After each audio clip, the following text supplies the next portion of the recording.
एक मुद्दे पे बात करेंगे अवध बिहारी चौधरी जी से, एक बार फिर से इनसे जुड़ेंगे। अवध बिहारी चौधरी जी से एक बार हम फिर से बात करेंगे कि मंत्री जी, जैसे कि देखा जा रहा है कि आपके बिहार के जो सीएम हैं नीतीश कुमार जी, उनके द्वारा यह कहा गया था कि बाहर से जो श्रमिक होंगे, जिनका किराया, जो बाहर से आएंगे उनका किराया बिहार की सरकार देगी और साथ ही साथ 500 रुपये प्रति व्यक्ति श्रमिकों को देने का काम करेगी। लेकिन जब हम जंक्शन पर पहुंचे और कई श्रमिकों से बातचीत हुई अभी थोड़ी देर पहले, उनका कहना है कि हम लोग अपने से किराया दे करके आ रहे हैं, काफ़ी उन्हें तकलीफ हो रही है, दिक्कत हो रही है। क्या कहना चाहेंगे, बिहार की सरकार ये क्या कर रही है इस कोरोना जैसी महामारी में इस समय? देखिए, शिकायत मिल रही है कि जो अप्रवासी मजदूर है या छात्र छात्राएं हैं या जो लोग दूसरे राज्यों में फंसे हुए हैं, वो आना चाहते हैं, उनके लिए कोई व्यवस्था नहीं है। राष्ट्रीय जनता दल के तेजस्वी प्रसाद यादव जी, जो प्रतिपक्ष नेता हैं, उन्होंने बहुत दिनों से मांग कर रहे थे कि अब प्रवासी मजदूर को बुलवाया जाए और छात्र छात्राओं जो फंसे हुए हैं, अन्य लोग हैं, उनको बुलवाया जाए। बड़े संघर्ष के बाद सरकार ने ऐसा फैसला लिया कि हम उन लोगों को बुलवाएंगे, लेकिन ज़रूरत इस बात की है कि उनके पास तो पैसे नहीं हैं, वो तो बाहर में फंसे हैं, भूखे मर रहे हैं। तो सरकार ने यह कहा कि हम उनके रेल के किराया हम भुगतान करेंगे, लेकिन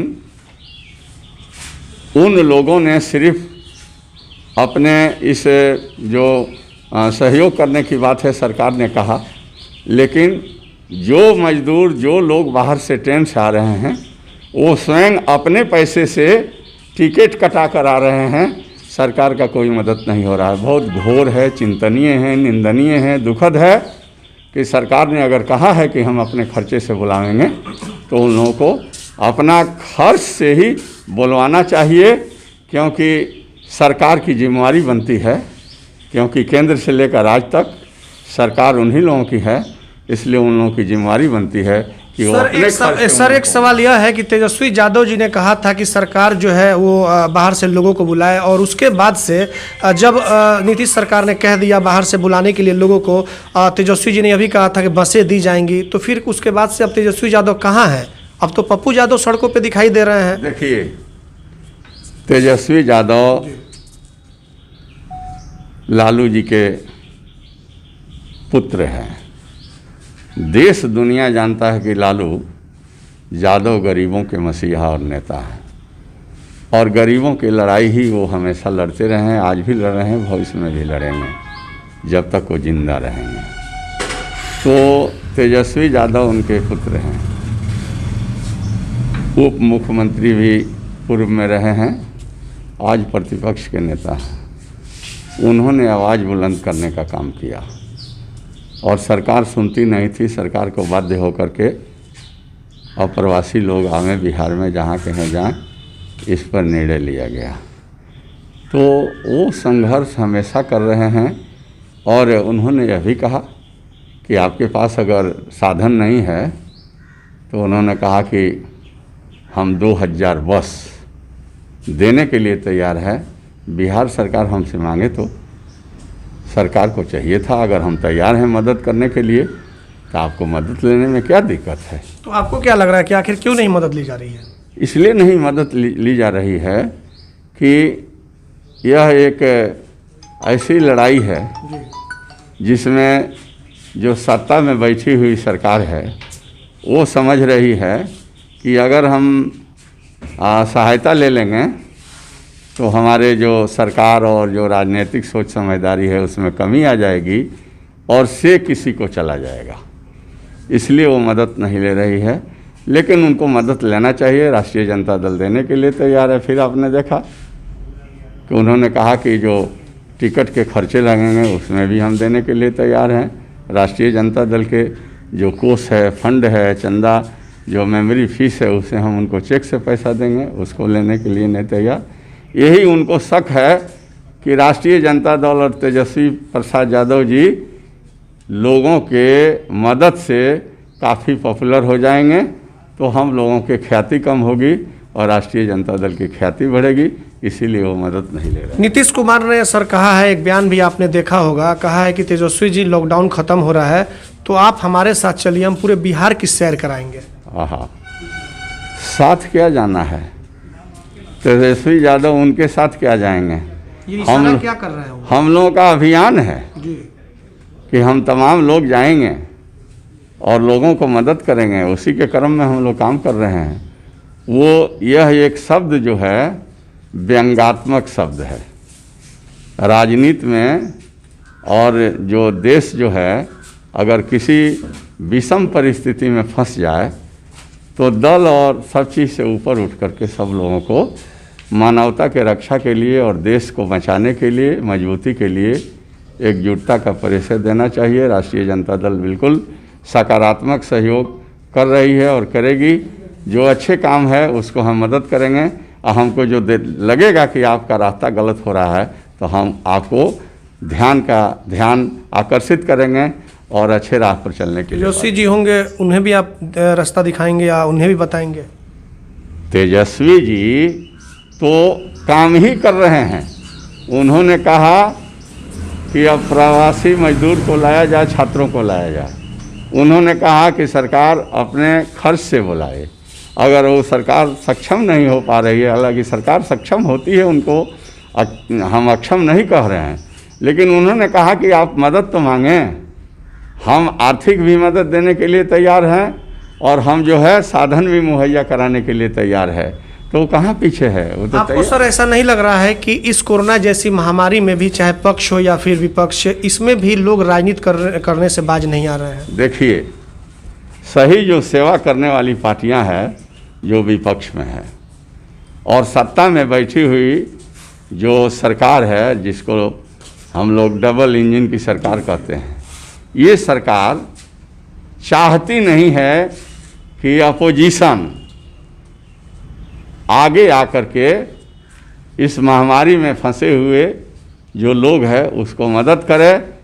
इसलिए सरकार इसमें भी राजनीति कर रही है और उनको बिल्कुल नज़र आ रहा है कि 20 में ही हो सकता है, चुनाव का टाइम है। अगर ये लोग भी मदद इन लोगों से लेंगे तो हो सकता है कि उसमें हमको कोई कमी दिखाई दे।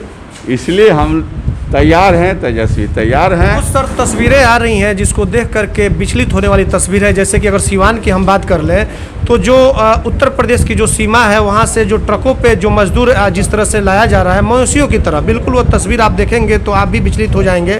तो क्या लग रही है सरकार आखिर किस तरह से क्या कर रही है? तमाम तरह की विकास की बातें करती है, सुशासन बाबू की यह सरकार है और इस तरह से मवेशियों की तरह उन्हें लाया जा रहा है। मानवता जो है शर्मसार हो गई है। सरकार बिल्कुल इस कोरोना में जो फंसे हुए लोग हैं उनको साधन मुहैया कराने में फेल है। और जिस तरह से हमारे उत्तर प्रदेश और बिहार के बॉर्डर पर हम लोग हैं, वहाँ बॉर्डर पर जो लोग आ रहे हैं, अब प्रवासी मजदूर ये तमाम आ रहे हैं, उसको राज्य सरकार जो है सोशल डिस्टेंसिंग का स्वयं ख्याल नहीं कर रही है, साधन नहीं मुहैया करा रही है, बल्कि बस में ठूस कर लोग आ रहे हैं। तो मैं समझता हूँ, मेरे नज़र में इंतज़ाम करने में जो करना चाहिए, सक्षम जो इंतज़ाम होना चाहिए, सक्षम इंतज़ाम करने में यह बिहार की सरकार बिल्कुल फेल है। बहुत सारे क्वारंटाइन जो सेंटर है वहाँ पर व्यवस्था ठीक नहीं है, बहुत जगह भोजन नहीं मिल रहे हैं।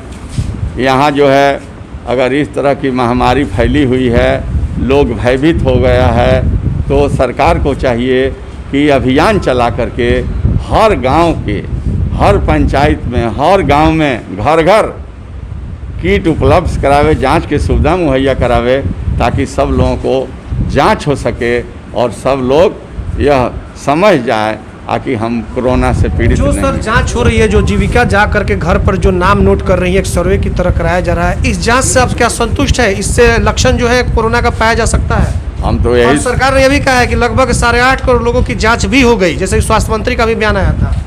हम कहना चाहते हैं कि 8.5 करोड़ जी, लोगों की जांच कराने की बात सरकार कर रही है। हम लोग सीवान के रहने वाले, उसी 8.5 करोड़ में हम लोग भी हैं। तो हमको तो नहीं लग रहा है कि जो हमारा सीवान जो ज़िला है, उस ज़िला के गाँव में माने हर गांव में चाहे जहां भी कहिए जांच का प्रक्रिया हम देखने को नहीं मिल रहा है। अब बतलाइए, जीविका दीदी मतलब कोरोना की जांच करेगी? ये इन लोगों को कोई ट्रेनिंग है क्या? ये साधारण चीज़ है क्या? हैं? इसमें ट्रेंड टेक्नीशियन और डॉक्टर, उन लोगों से जांच की उम्मीद हम लोग करते हैं कि उन लोगों को करना चाहिए। आखिर ये क्या हो रहा है, क्या कराया जा रहा है आपके नज़र में, क्या हो रहा है? ये देखिए, कोरम पूरा किया जा रहा है, जिम्मेवारी न निभा करके एकदम जो है यह एक प्रोपगंडा है कि सरकार जो है इस कोरोना के लिए बहुत कुछ कर रही है, लेकिन ऐसा जो है ये हो नहीं रहा है। मैंने कहा कि सरकार मतलब कोरोना के रोकथाम के लिए जो व्यवस्था होनी चाहिए वह व्यवस्था करने में फेल हो गई है, और यह जो है बहुत ही सोचने का समय है। तो हम तमाम लोग जो सामाजिक लोग हैं, सामाजिक सेवा में हैं, चाहे किसी तरह के लोग हों, सरकार को उन लोगों को आमंत्रित करना चाहिए और उन लोगों से मदद लेने की। अंतिम सवाल सर कि अब आने वाले कुछ ही महीनों में लोकसभा विधानसभा चुनाव भी होने वाले हैं, लगभग 5-6 महीने में। क्या लग रहा है कि नीतीश कुमार को इसका खामियाजा भुगतना पड़ेगा? आप लोग पत्रकार हैं, आप तमाम लोग बहुत दूरदर्शी होते हैं, दूरदृष्टि होती है।